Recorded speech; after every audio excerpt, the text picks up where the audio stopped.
Bon, on va commencer.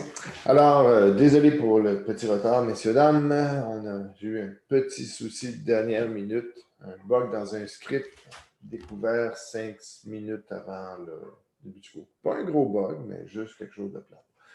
Bon, euh, une ligne de code comme quoi ça peut tout changer. Alors, aujourd'hui, ce qu'on vous fait, c'est qu'on va vous présenter la PFI, donc le dernier projet que vous avez à réaliser cette session avec nous. C'est le projet donc qui va incorporer plusieurs éléments qu'on a fait cette session, y compris beaucoup d'éléments sur le dernier, finalement, le dernier morceau de la session, ce que Kyle vous a préparé sur tout ce qui est infographie 3D, primitive, construction, etc. Alors, aujourd'hui, ce que je me propose de faire avec vous, c'est de vous présenter tout d'abord qu'est-ce qu'on veut obtenir à la fin. Et après ça, je vais vous présenter un peu le chemin que vous allez prendre pour y arriver. Alors, bon, moi, je vais vous partager l'exécution de ce dernier petit morceau.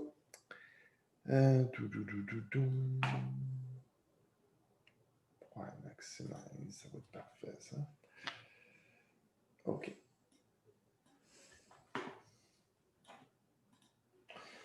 Bon, alors, je vais partager la chose. Ouais, c'est ça. Bon, OK. Alors, cette session, ce que vous avez à produire, c'est à reproduire un vieux jeu des années 80, à peu près. Galaga. Galaga était un grand succès à son époque. Vos parents vous le diront certainement. Mais c'est un jeu, donc, qui est un grand classique. Alors, regardons ce qui va se passer. Tout d'abord, on a une première scène où ça, vous n'aurez pas grand-chose à faire parce que voilà, tout est fait. Alors, donc, vous allez appuyer sur le petit piton. Et là, soudainement, ça va bientôt démarrer. Là, il y a des secoupes volantes qui se disposent en haut de l'écran. Ces secoupes volantes sont construites à partir de deux primitives. Oups, bon, bang, c'est ce qui arrive qu'on n'est pas fin. Alors, donc, je reprends. Alors, les secoupes volantes vont se déplacer, mais si vous regardez leur parcours, ça va être une spline qui va permettre le déplacement de nos secoupes. Les secoupes en elles-mêmes se composent d'une sphère et d'un tore. Bon. Le vaisseau en bas est un modèle que vous n'avez pas à faire naturellement, mais qui est équipé pour se défendre et qui envoie des projectiles physiques. Et comme vous pouvez constater, il y a une espèce d'explosion qui a lieu lorsqu'un de ces projectiles touche le vaisseau.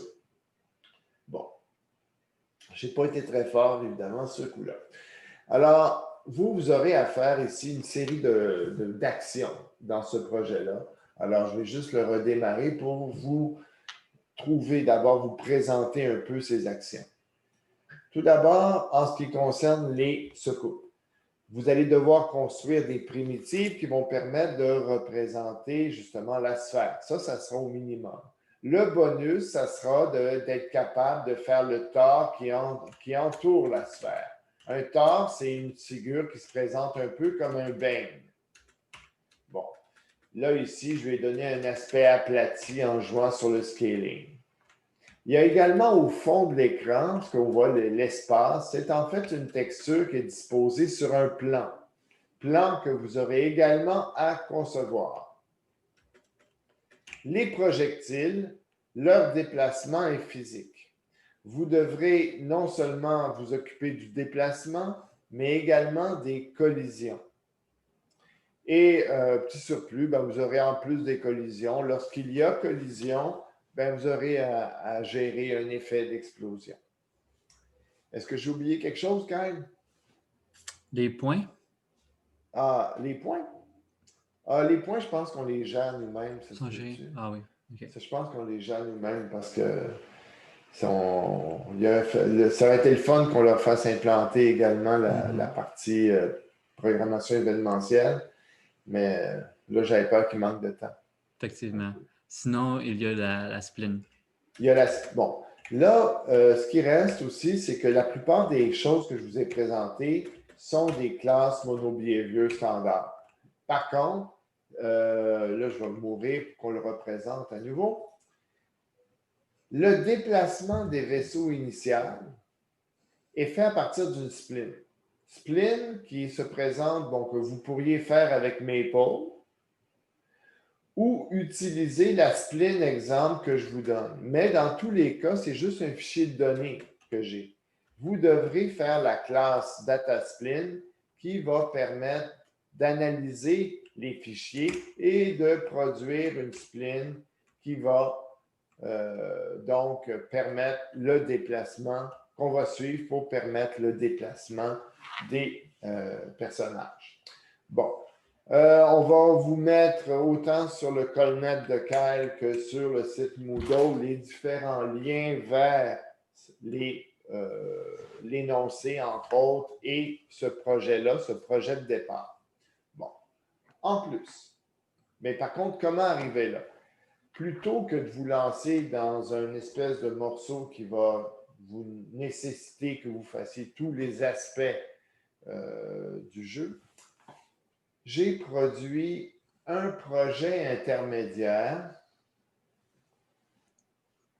qui va vous permettre de tester les principaux aspects au niveau graphique de votre jeu. Alors, je vais présenter une petite démonstration.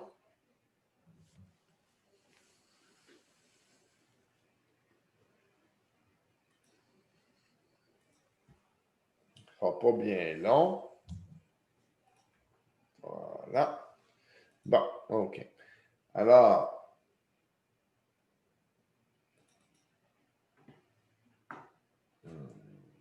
là, je vais devoir changer d'écran de partage. Donnez-moi 2 petites secondes.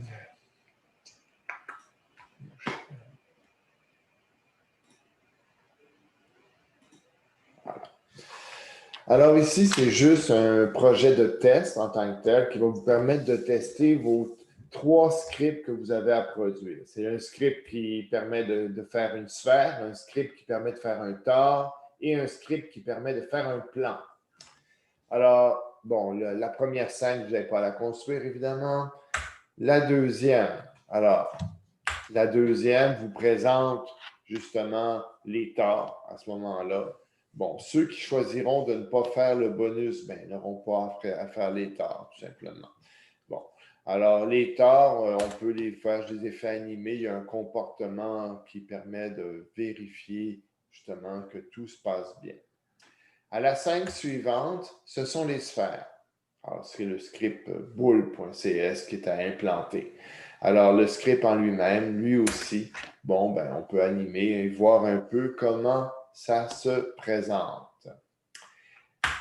On a l'OVNI. Évidemment, ça veut dire que vous avez fait les deux, le tore et la boule. Le tore, en fait, il y aura toujours un script tore, mais à part que, bon, vous ne le codez pas si vous ne le souhaitez pas. Dans ce cas-là, mon OVNI se présentera comme une magnifique sphère.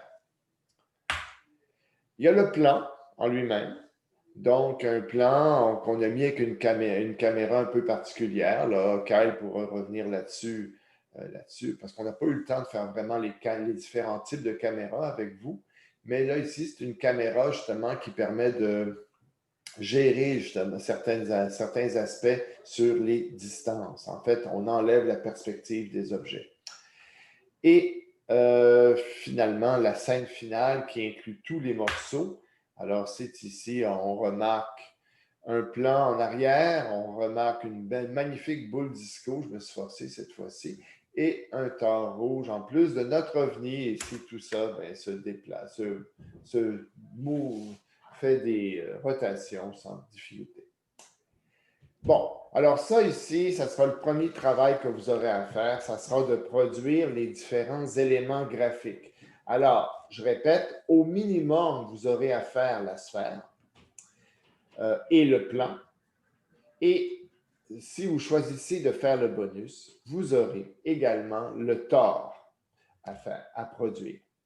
Bon, pour ce qui est de l'OVNI, vous n'avez rien de particulier à faire parce qu'il se compose, c'est un prefab qui se compose d'un tore et d'une sphère. Bon. Est-ce qu'il y a des questions jusqu'à présent? C'est combien de points de bonus? Ça, c'est une question. Question de point bonus. Habituellement, on met 20 points. Mais là, il faut être conscient d'une chose. Vous ne pourrez pas avoir plus que 100 sur le cours. Donc, si quelqu'un a fait déjà tous les bonus, effectivement, attendez-vous pas à avoir tout d'un coup 150 dans votre moyenne finale de session. C'est 20 points qu'on a mis à date jusqu'à présent, quand même. C'est ça, hein? Dans le dernier, c'était. Je me souviens pas. Je me souviens pas dans le dernier, dans TP3, c'était combien? TP2, c'était 20%. Dans le TP3, c'est 20 points que j'ai mis, moi, en tout cas. OK, donc j'imagine que c'est la même chose pour ça. Et je me suis forcé, je me suis mis sur le TP2 qui était 20 points. Mm-hmm. Bon.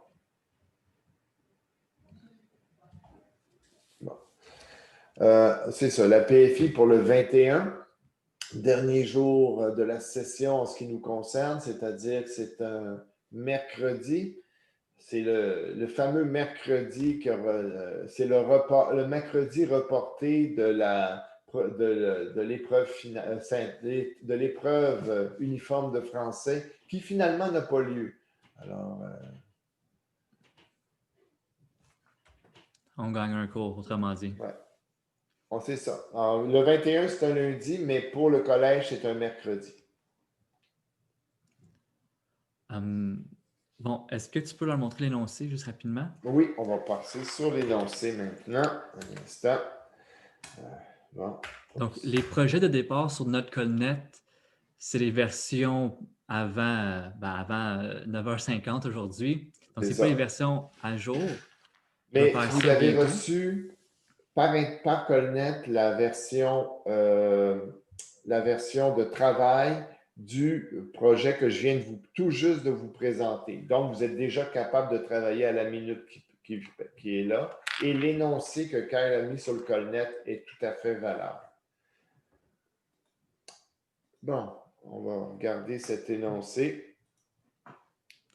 Pendant que Vincent est en train d'aller chercher le fichier, à propos de la construction des primitives, donc, je n'ai pas encore fait les capsules, ça va venir plus tard cette semaine. Je parle des capsules ici qui corrigent la fin de l'exercice 1, également l'exercice 2 au complet. Donc, si vous sentez que vous avez vraiment besoin de ces corriger et ces explications-là avant de commencer à faire le tore, le plan et la sphère, vous pouvez quand même travailler sur d'autres aspects du jeu. Si je ne me trompe pas, Vincent, pour l'instant, ils peuvent juste mettre la sphère par défaut de Unity. En fait, non. Je pense qu'ils vont scraper le prefab s'ils font ça. Je ne me trompe pas, ou en tout cas, ça risque de les amener. Ils peuvent pas être dans le mesh filter du prefab et juste aller coller la sphère? Ils peuvent faire ça. Ils peuvent faire ça, mais je ne garantis pas après ça le reste. Bon. OK. De toute façon, il y a d'autres choses à faire. Il y a d'autres codes à coder. Il y a toute la notion de la spline à les produire.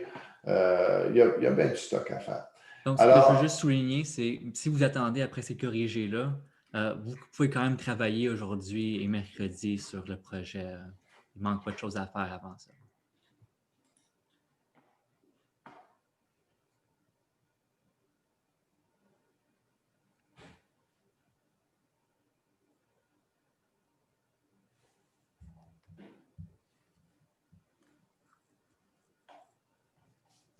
Bon, alors la production finale d'intégration. En gros, vous allez avoir, si j'ai bien calculé, 7 scripts à écrire, rédiger. D'abord, on va aller. Vincent, on va juste ton écran d'accueil. Excusez-moi, ça ne sera pas long. Mauvais share. On reprend avec un autre. Voilà. Alors là, vous le voyez. normalement. Alors, si on regarde ce qu'on a ici, on a 7 scripts à produire. Il y en a 3 qui sont effectivement les primitives graphiques, plan, bool et tar. Les autres sont bon, il y a Dataspline qui va être une classe C# tout à fait classique. Et les 3 scripts de comportement, gestion collision, comportement projectile et comportement canon spaceship sont à produire.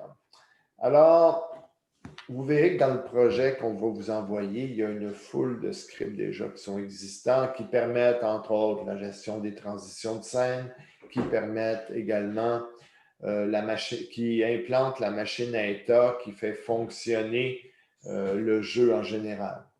Bon. Alors, qu'est-ce qu'on a sinon à produire de votre part? Bon, ça, il faut voir que c'est un projet qu'on a déjà fait un travail là-dessus avec GF dans les années passées. Alors, donc, les splints, c'est un grand classique.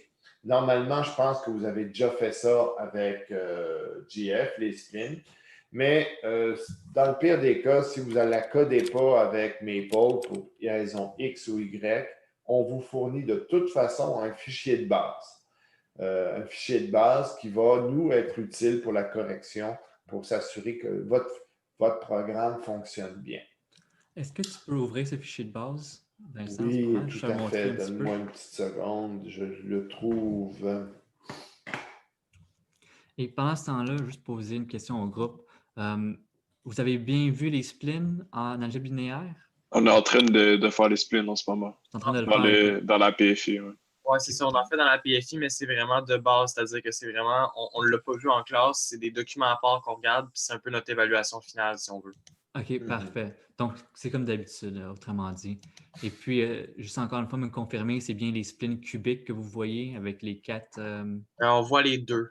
Mais je te dirais, écoute, honnêtement, c'est vraiment plus, on code ce qui nous est écrit. Fait que je te dirais, je suis capable de coder, est-ce que je le comprends? Non, mais... OK. Bon, de toute façon, pour nous, c'est pas... Vous avez les... Comment dire? Comme j'ai dit, les splins, si vous les avez, si vous voulez tester avec votre spline, c'est bien le fun, mais moi, ça ne m'apporte rien. Dans la mesure que je vous fournis une spline de toute façon en un fichier spline. Donc, si vous n'arrivez pas à la produire, il faut quand même que vous compreniez à quoi ça ressemble une spline. Alors donc, oui, c'est un polynôme, et oui, comment on l'interprète. Alors là-dessus, au pire, n'hésitez pas à aller parler à GF là, quand vous verrez le fichier. Alors donc, si on regarde le fichier en lui-même, bon, moi, vous allez avoir un fichier qui va s'appeler spline. Là, je vais l'ouvrir avec Notepad. Bon, OK. Alors, donc, si vous le voyez à mon écran, c'est un fichier que vous allez voir dans mon dossier, dans le fichier ressources. Il y a un sous-répertoire data dans les assets.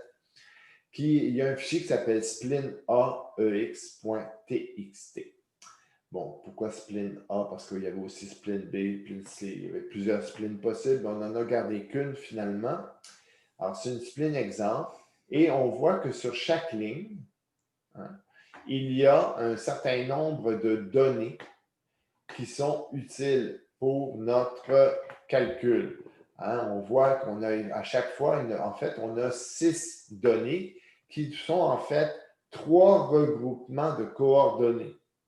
Il y a toujours un X et un Y là-dedans, qui nous servent à calculer la position, finalement, la valeur du polynôme. Alors, c'est là-dessus qu'on doit travailler. Là, ici, on a 13 points qui sont mentionnés pour notre spline. Et ça, je vais en parler brièvement plus tard. Bon, c'est à ça que ça va ressembler normalement. Vous voyez que ce sont des notations quand même habituelles. Là. Ce sont des doubles, des fichiers de double. Bon. Maintenant, revenons ici. Alors, donc, je reviens à ce que vous allez devoir faire et on va regarder chacun des points. Bon, la fameuse classe DataSpline, c'est la classe qui va permettre de lire le fichier de données et de générer les points d'une trajectoire qui sera utilisée pour le déplacement des ennemis. Cette année, on travaille avec une spline. Oui, c'est du 3D parce qu'on est dans l'espace, mais par contre, on n'aura pas de variation au niveau 3D, au niveau de la profondeur. Ça va vraiment être en X et en Y qu'on va jouer.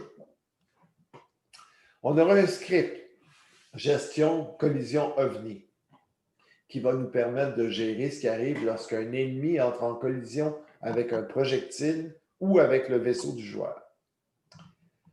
Le script comportement projectile qui indique ce qui arrive lorsqu'un projectile entre en collision avec un ennemi. Un script comportement canon spaceship qui permet de gérer le tir d'un projectile physique. Le script plan qui permet de créer un plan. Bon, c'est un algorithme relativement simple, créer un plan. Si vous avez fait les exercices de Kyle, ça devrait être vraiment facile. Le plan, c'est vraiment la base. Si vous êtes capable, ça doit être le minimum qu'on est capable de faire lorsqu'on parle d'une primitive. En fait, le minimum, c'est un triangle, là, mais c'est tout juste après le triangle.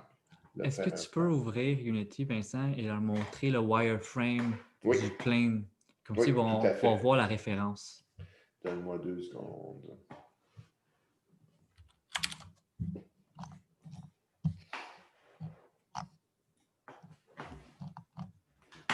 On va créer un petit fichier bidon.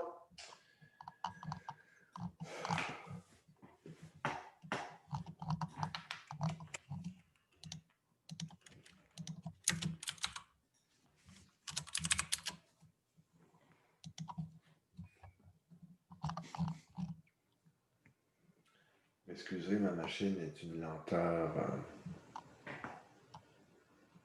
effrayante aujourd'hui.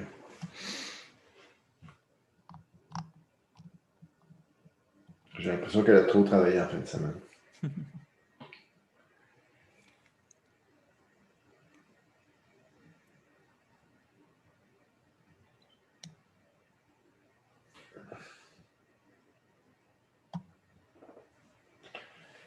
Si on dit que la version 2020 est rendue lente, là, c'est effrayant.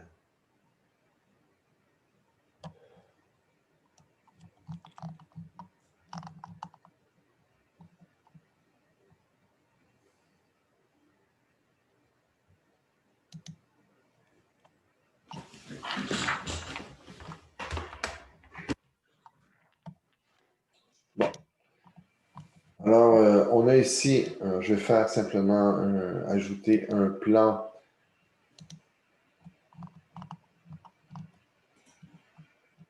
à notre scène. Bon. Oups. On va se rapprocher. Bon, là, j'ai mis un wireframe. Je vais mieux mettre un shade wireframe. On verra peut-être mieux. Voilà. Alors, si vous regardez à quoi ça ressemble un plan, on part d'une origine habituellement. Bon, là, c'est vraiment à vous de décider où est votre point d'origine. Parce qu'on va distinguer, bon, l'origine d'un plan, habituellement, on le met au centre. Bon. Par contre, l'algorithme, naturellement, ne va pas construire, on ne va pas commencer à construire le plan à partir du centre. L'origine, ici, n'est qu'un point de référence qui devrait être centré 0, 0, 0 habituellement pour qu'on permette un déplacement, une translation saine de l'objet. Bon. Alors, habituellement, on va partir d'un point. Moi, habituellement, je pars d'un point en bas qui est relatif à mon origine et je construis mon plan en fonction du nombre de colonnes qu'on a prévu de mettre dans notre plan et du nombre de rangées qu'on a prévu de mettre dans notre plan. Donc, par défaut, un plan est construit, on voit ici, eux, ils ont construit leur plan sur l'axe, finalement, avec référence en X et en Z en profondeur. Vous pouvez très bien, au contraire, faire un plan qui va être en Y, X, Y, donc simplement orienté vertical. Alors, c'est vraiment à vous de voir comment vous voulez le faire. Je pense que moi, j'ai fait un plan XZ, mais c'est à voir. Dans ce cas-là, moi, je pense que je fais pivoter mon plan, effectivement, sur l'axe des X. Alors donc, vous voyez, c'est vraiment pas super complexe. On peut le voir, le plan, comme étant un assemblage de tuiles. Une tuile, c'est un carré constitué de 2 triangles. Bon. Faire ça, c'est un algorithme. Un algorithme qui est relativement simple à faire. Là, c'est très régulier.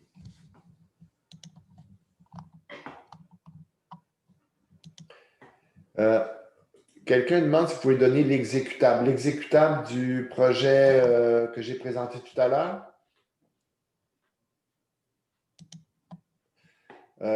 Ben oui, en tant que tel, je comptais vous l'envoyer, effectivement. On va le déposer sur Colnet.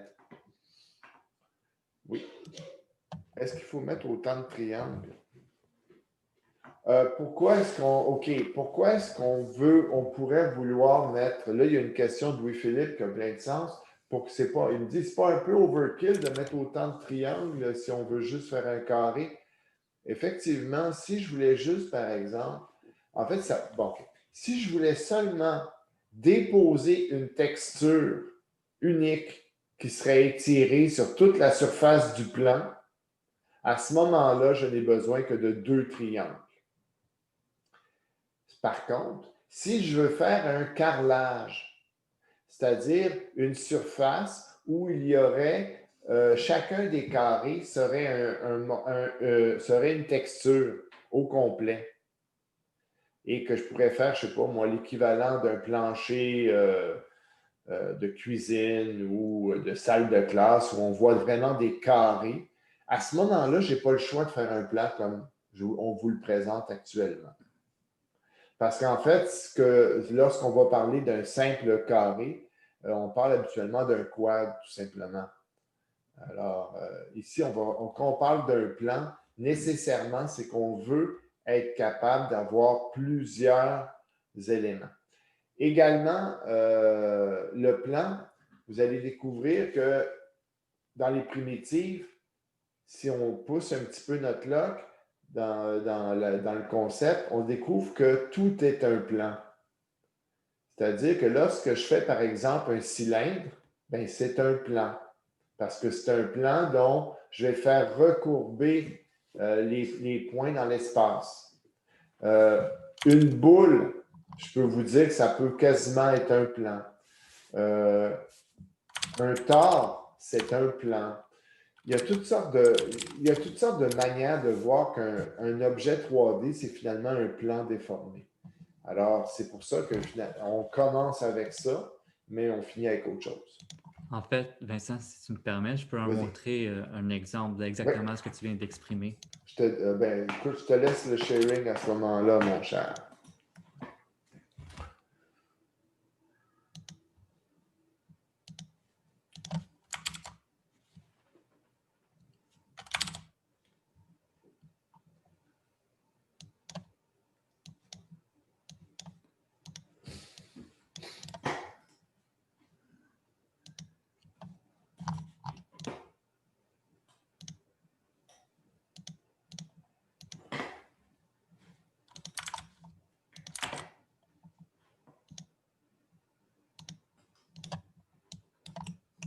OK. Vincent, peux-tu confirmer que tu vois bien mon écran? Oui, tout à fait. Parfait. OK. Donc, juste un petit recap bien vite. Ici, nous avons un plan. Comme Vincent disait, donc on veut répéter une texture sur chaque quad, sur chaque carré ou sur chaque tuile, à la Minecraft, par exemple. Là, ça nous prend justement pas juste 2 triangles, mais plusieurs. Dans la PFI, vous allez créer un plan de N colonnes et N lignes. Ces 2 valeurs-là, vous allez les plugger en paramètres dans un script. Vous allez pouvoir dire, OK, moi, je veux créer un plan avec tant de lignes et tant de colonnes, ce qui vous donne justement plus de possibilités de texture. Et puis, si on prend un plan et on le tourne sur lui-même, comme Vincent disait, on finit par avoir quoi? On finit par avoir quelque chose comme un cylindre. Donc,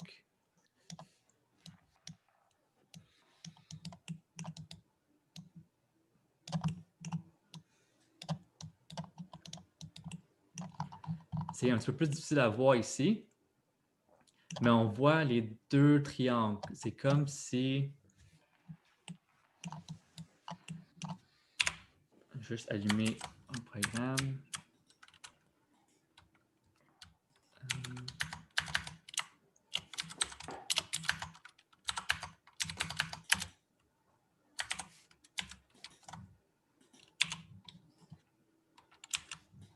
OK. Ça va être difficile à voir, mais...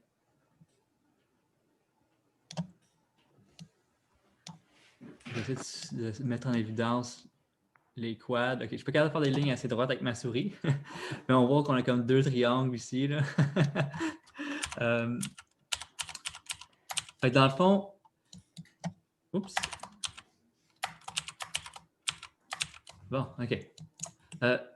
Le tour, c'est juste comme un plan comme celui à gauche ici, mais tourné. Et en haut et en bas, dans le fond, pour les caps, c'est juste des cercles. Donc, en fait, ici, un spline, c'est fait avec 3 primitives.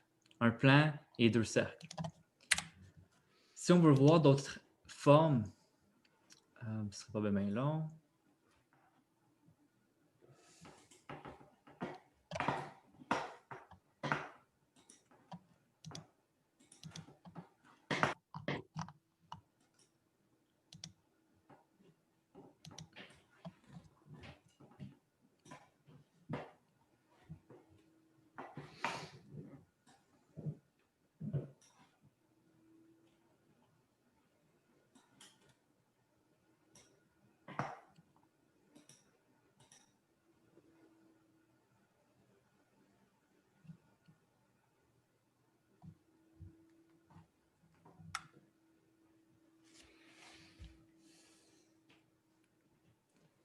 Pendant que ça load, je vais vous dire c'est quoi un autre avantage d'avoir un quad avec plein de triangles. C'est qu'on peut prendre chaque sommet et le déformer pour générer comme des terrains. Donc, un terrain, c'est vraiment juste un plan avec plein de triangles. Et on prend quelques sommets de triangles, puis on les monte, on les descend, puis ça finit par nous faire un terrain. Encore une fois, on n'a pas eu le temps de le présenter. La déformation de maillage, cette session-ci, mais je pense que vous pouvez comprendre le concept. Si je prends des sommets, puis les déplacer. OK, ça c'est fait. Je vais maintenant pouvoir commencer à vous montrer ce que je voulais vous montrer.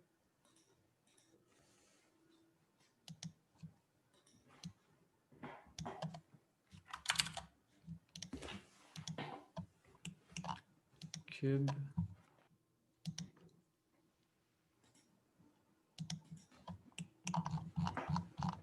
OK, donc disons j'ai un plan, mais avec plusieurs rangées cette fois-ci. Avec ce cylindre-là, c'est un petit peu plus facile de voir comment on peut prendre un plan comme celui en bas et le tourner pour nous donner un cylindre. Ici, encore une fois, j'ai les cercles sur le dessus, mais je peux les enlever si je voulais. Également, si on se souvient des capsules, si j'enlève le smooth ici, on peut voir que c'est la même géométrie. Mais on peut voir que, ici on a dupliqué les normaux. Donc, on a un shading comme ça. Si je ne duplique pas mes normaux, je vais avoir l'illusion de quelque chose de courbé.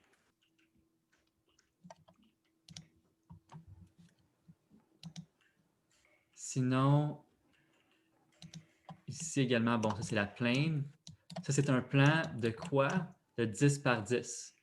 Vous autres, vous allez pouvoir changer ces valeurs-là, comme 15 par 10. Par contre, vous autres, ça va rester toujours la même longueur, la même largeur. Mais en tout cas, l'idée, c'est vraiment d'ajouter des lignes et des colonnes. Quoi d'autre? Ici, la sphère. Bon. La sphère, il y a plusieurs manières, il y a plusieurs algorithmes pour faire une sphère. Une des plus simples, c'est avec des coordonnées polaires, ou coordonnées sphériques, ou coordonnées cylindriques même. Il y a plusieurs noms pour ce système de coordonnées-là. Bref, c'est celui qui utilise 2 angles. En maths, souvent, on le voit avec θ et phi, si je ne me trompe pas. C'est sûrement ce que vous avez vu en maths aussi. Et puis, bon, on peut changer le rayon de la sphère. On le voit aussi dans la PFI, en fait. Fait qu'en ce moment même, on fait un travail là-dessus. OK. Bon, ben, tous en ligne. Vous allez peut-être trouver également un algorithme, ça peut vous aider. Il y a un algorithme aussi qui est utilisé qui s'appelle l'algorithme du géographe. Pourquoi? Parce qu'on utilise des variables longitude et latitude pour être capable de faire ça. Alors, si vous cherchez un petit peu, ça pourrait vous aider. Oui. Celui-ci, c'est un icosphère. Donc, un icosphère, c'est quand même assez intéressant, c'est celui avec plein de triforces à l'intérieur qui sont subdivisés, que j'ai présenté dans une des capsules. Donc, il y a plein de manières de créer une sphère. L'icosphère, c'est la meilleure, puis il y a plusieurs algorithmes basés sur des coordonnées polaires, puis certains algorithmes ont des noms spécialisés, comme celui de géographe que Vincent vient de présenter, etc. Donc, un peu de recherche en ligne, ou vous faites juste appliquer ce que vous avez vu en maths en ce moment, puis vous serez capable de placer vos sommets et de connecter vos triangles avec un algorithme. Donc, ça, c'est la sphère. Finalement, le tore. OK, le tore, je vais juste le simplifier un petit peu.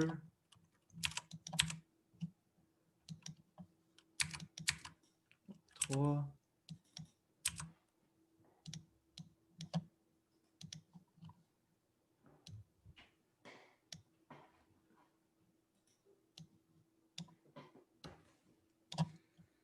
OK, ici, j'ai un tore vraiment trop simple avec 3 lignes et 3 colonnes. On va juste le booster à 10-10. OK. Donc, ici, c'est comme une idée semblable avec le cylindre. Donc, je prends un plan comme celui-ci, puis on peut voir ici que j'ai plusieurs... Je vais le mettre en wireframe. Non, c'est pas vraiment plus visible. On va mettre comme ça. Okay. On peut voir que j'ai plusieurs, disons, lignes. Fait que si je prends le nombre de quads de circonférence du tube, disons, j'en ai 1, 2, 3. Puis après ça, je peux aller ici, j'en ai 4, 5, 6, et vous comprenez un petit peu le concept. Donc, ça, c'est comme le nombre de lignes, rows. Et après ça, j'ai le nombre de colonnes.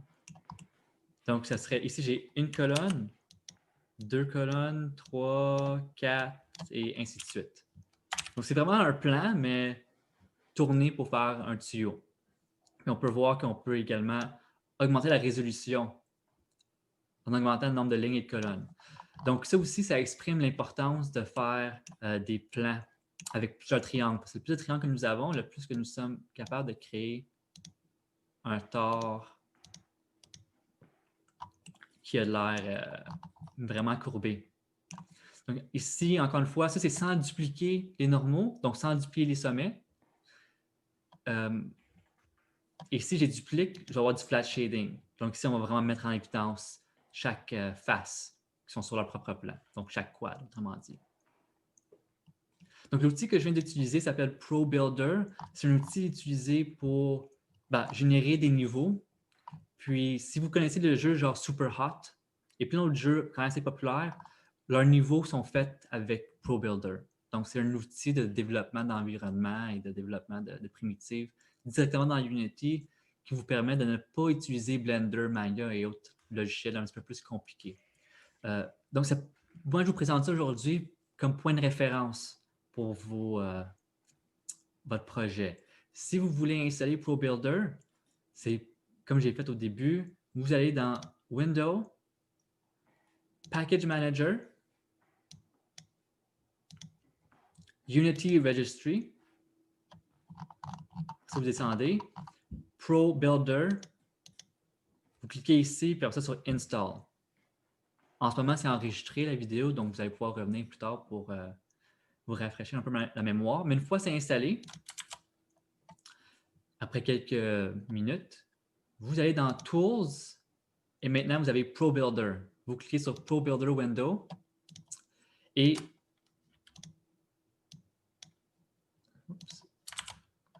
ça vous donne cette fenêtre-là, ProBuilder. Et vous cliquez sur New Shape et puis là, vous pouvez sélectionner des primitives à construire.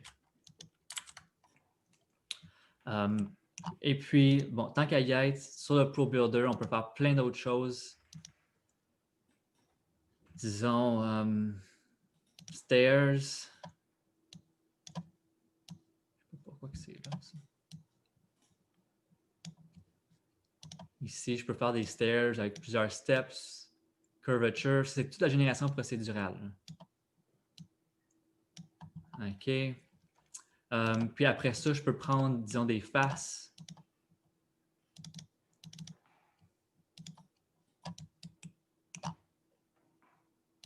Hop, quelque chose qui ne fonctionne pas en ce moment.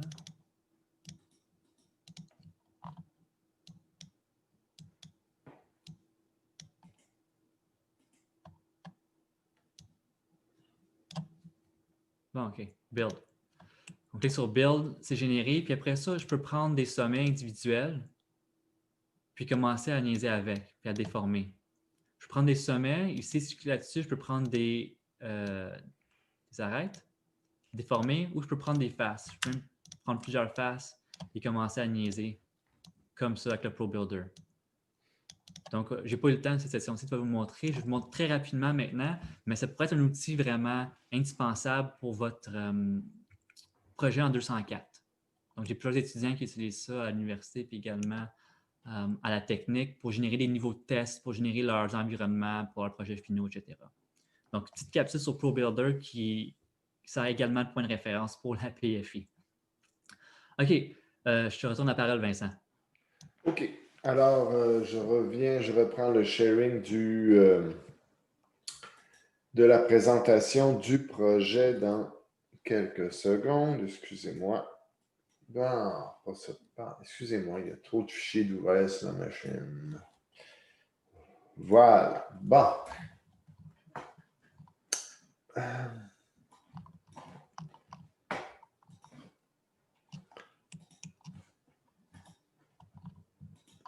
Alors, donc, si on reprend vous voyez donc l'énoncé. Alors, ici, on va les regarder justement un petit peu plus en détail. Datasplit, qu'est-ce que c'est? Ça, je vous dirais que c'est sans doute la classe qui peut vous faire un petit peu peur, dans la mesure où il faut lire des coordonnées, il faut être capable d'en faire une trajectoire. Bon, qu'est-ce que vous allez faire?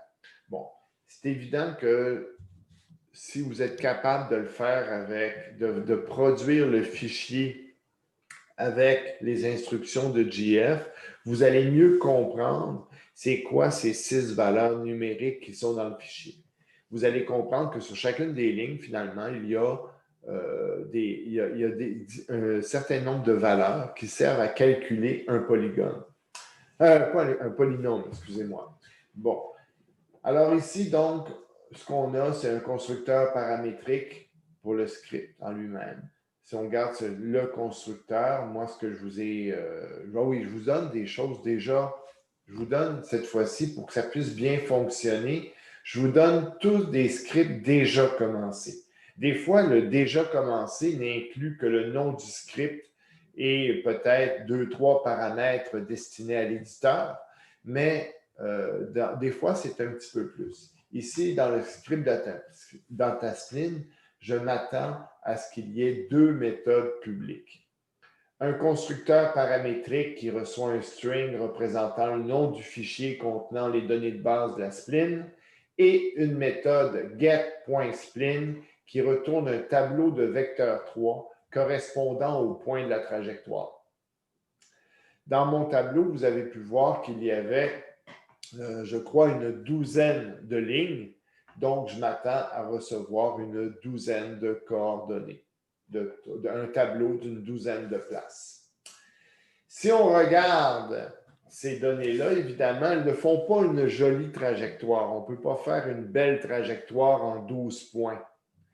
C'est-à-dire que les 12 points, c'est vraiment des repères dans l'espace. Après ça, il va falloir être capable de lisser la trajectoire en calculant les points intermédiaires qui se situent ici.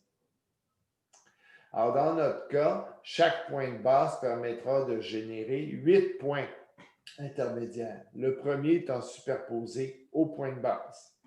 Donc, si nous regardons, si vous allez voir dans mon fichier, je pense que j'ai 13 lignes de coordonnées, ce qui devrait donc me donner 13 points de base. Et si je veux avoir tous les points générés, c'est 8 fois 13. Alors donc, on va avoir un fichier quand même qui va être assez important, je pense 104 points. Bon, alors c'est ça qui va être retourné. Et nous, on va tout simplement interroger à chaque déplacement de l'objet. Où est-ce que tu en es? Quel est le point où j'en suis rendu? Puis, on se déplace de point en point par des translations. Bon. Il y a une partie qui est faite. On se comprend. vous n'êtes pas là pour, dans Dataspline, ne déplace rien. Dataspline fait juste générer les points qui vont servir au déplacement. Bon. Gestion collision OVNI. C'est vraiment pas compliqué.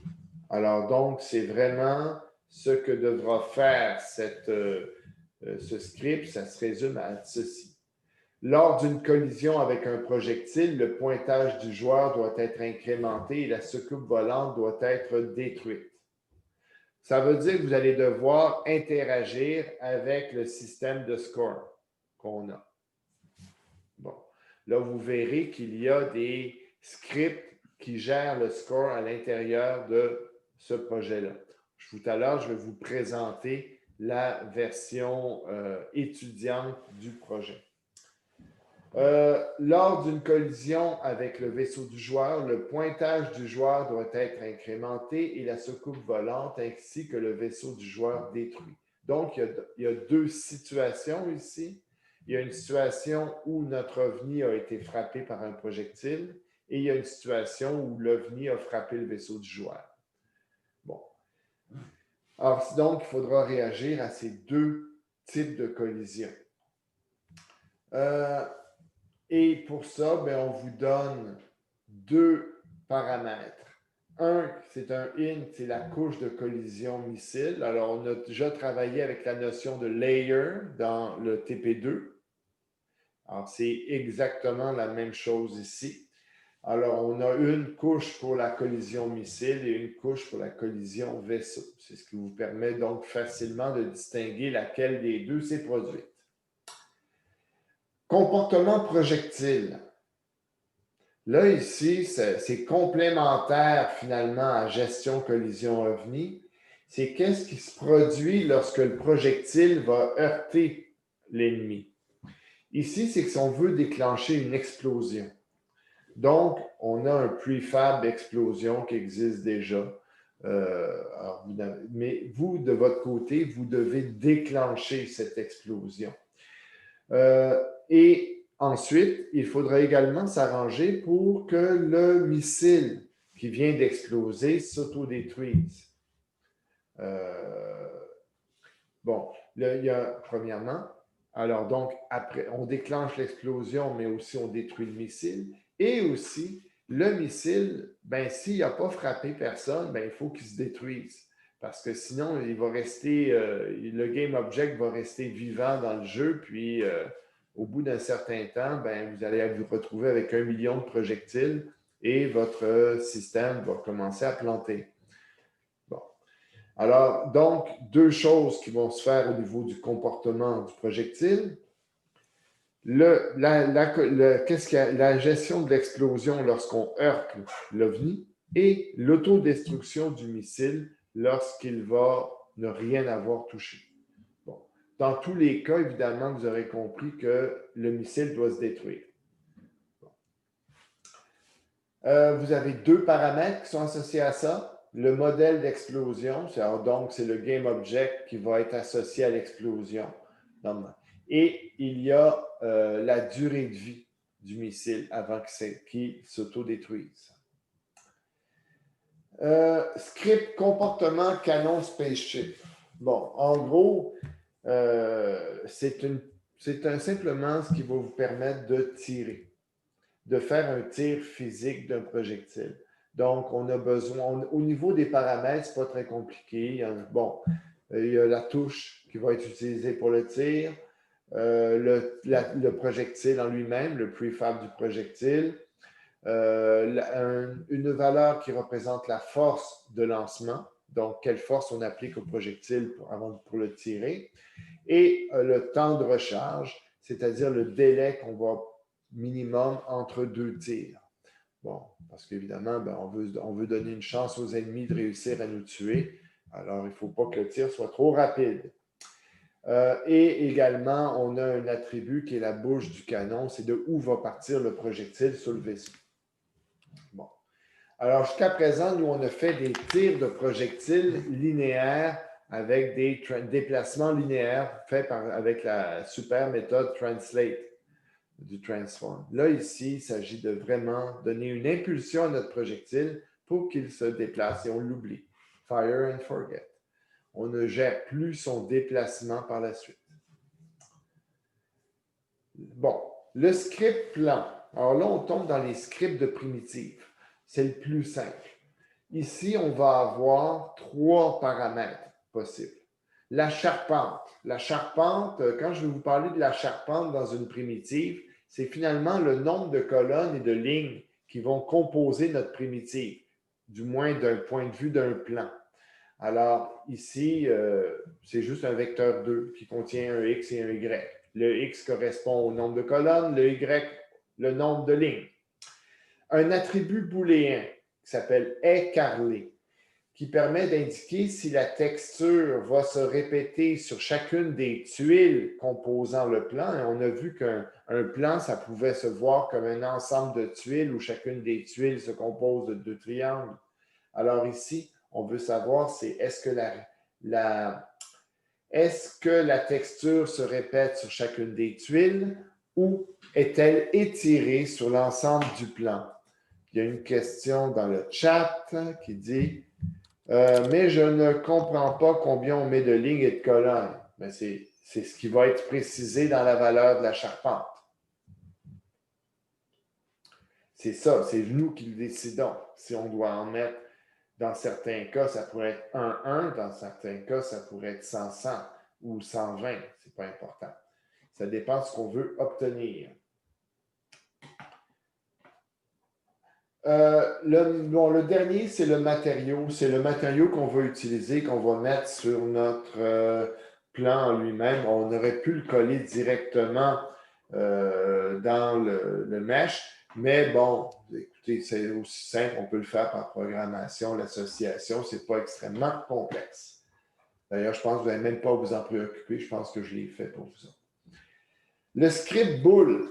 Alors, une boule, ça permet de faire une sphère. Une sphère, bon, comment on fait ça? Bien, on a besoin de quelques paramètres. Tout d'abord, on a besoin de son rayon.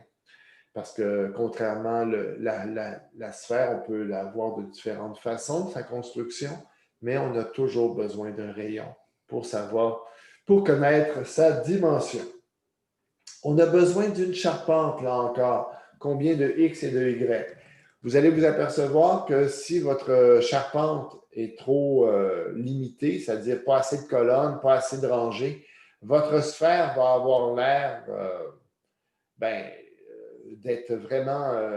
on va voir que ce n'est pas une sphère. On va voir que c'est plein de facettes et à la limite, si on n'en met pas assez, notre sphère va avoir l'air d'un diamant, essentiellement, comme deux pyramides à 4 faces superposées.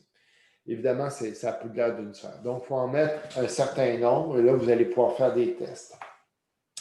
Là encore, on a besoin d'un type boule écarlé pour savoir si on répète la texture ou si on l'étire sur l'ensemble de la sphère.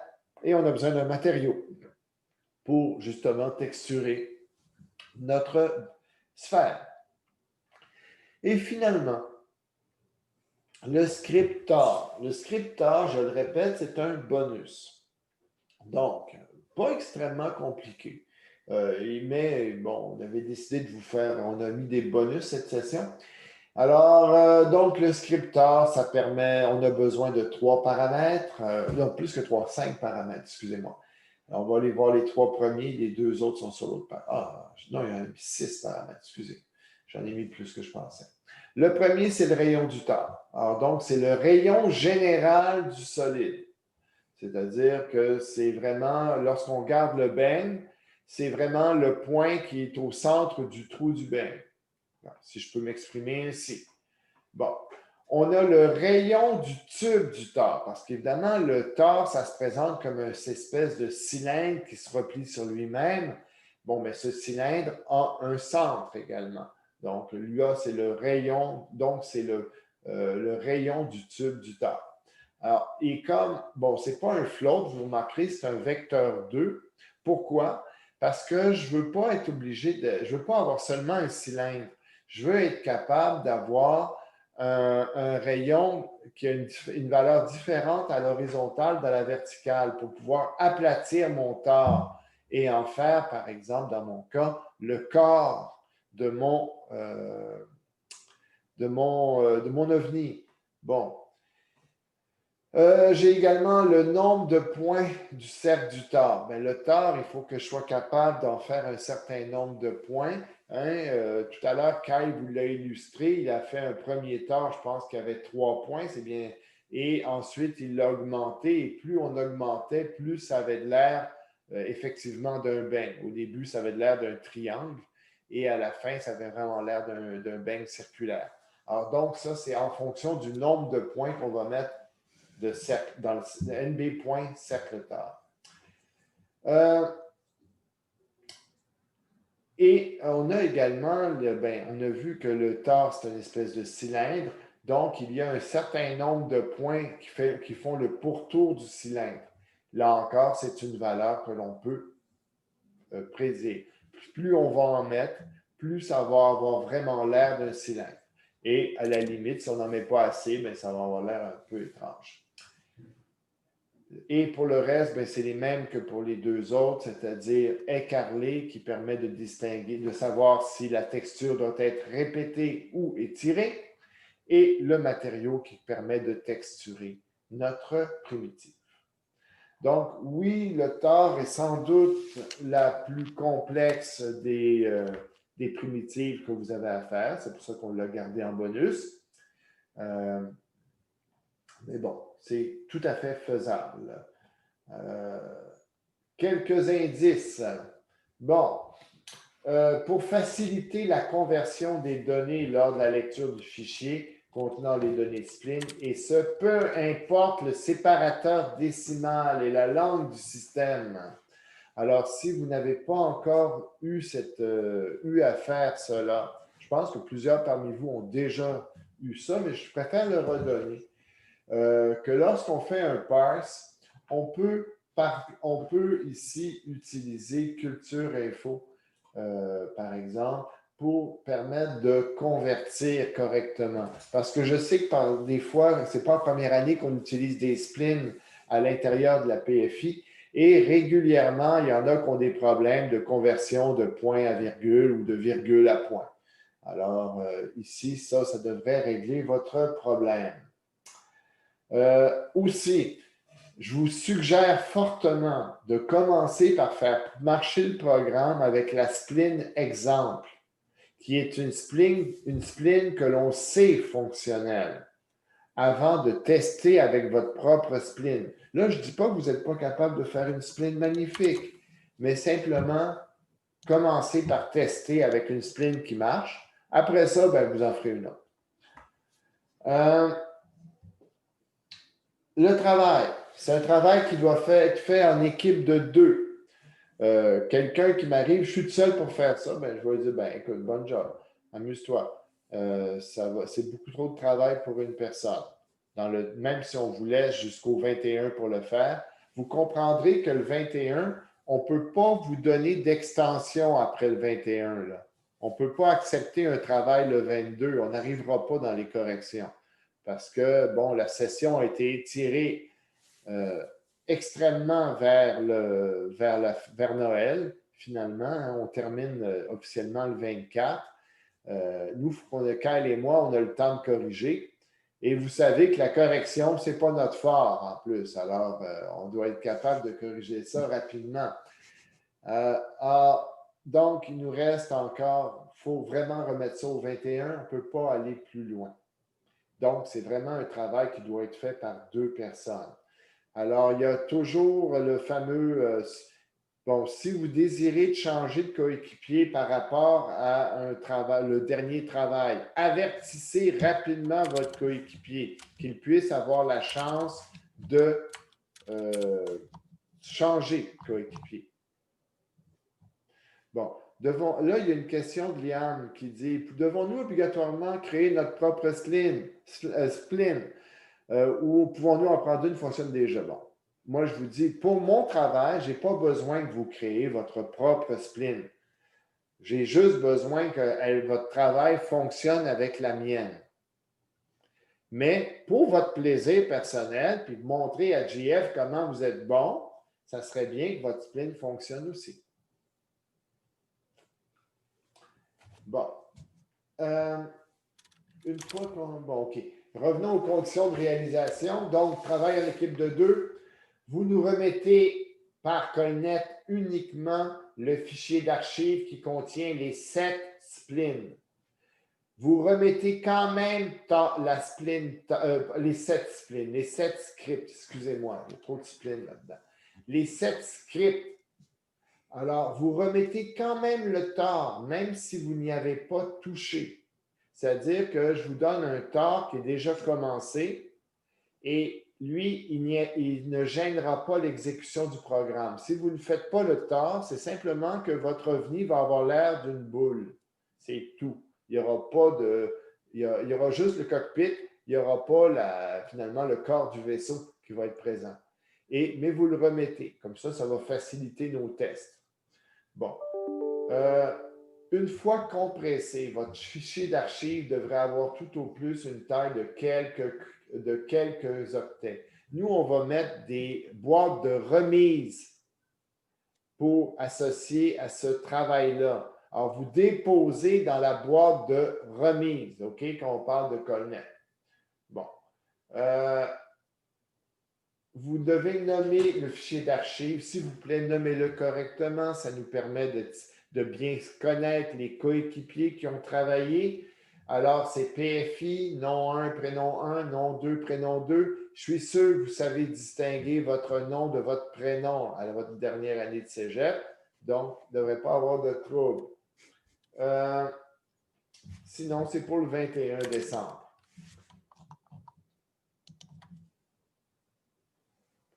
Je n'ai pas eu la chance d'avoir un prof de sim en algèbre. Peux-tu, Louis-Philippe, contacte JF, OK? Jean-François Perrault de mathématiques. Et ça lui fera plaisir, OK, de t'expliquer brièvement et de t'envoyer la documentation. Je suis désolé que tu n'aies pas eu un prof de sim pour ce cours d'algèbre. L'organisation scolaire a fait une petite erreur, quelque part.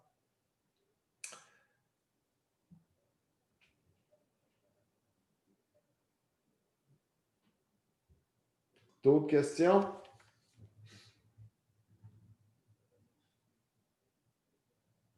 Bon, pas de questions, pas en tout. C'est peur. OK. Bon, moi, je suis en train de... Bon.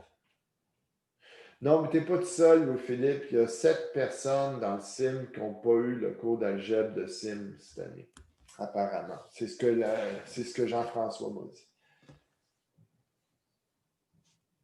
Bon. OK. Alors, Kyle, écoute, moi, ce que je te propose, je vais mettre sur mon Moodle dans les prochaines minutes les liens vers les différents... OK. Je vais pouvoir mettre ça à jour également. Ouais. De toute façon, dans Moodle, c'est des liens de téléchargement aussi. Les projets sont trop gros pour Moodle. Oui. Je vais juste regarder quelque chose bien vite.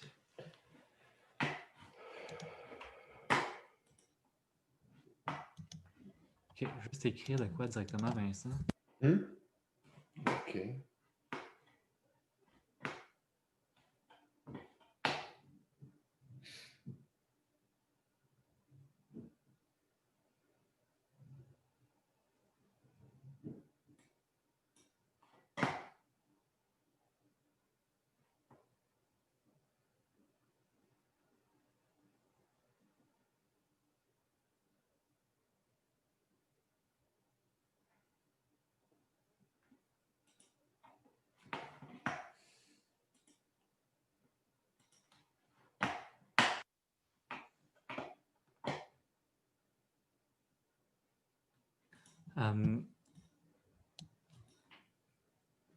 Y avait-tu une équipe de 3 finalement, Vincent?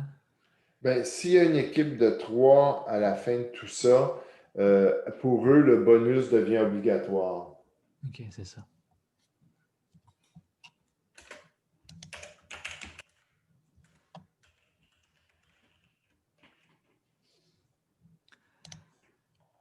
Donc, je crois que ça fait le tour. On n'a Oui. plus d'informations à donner. OK.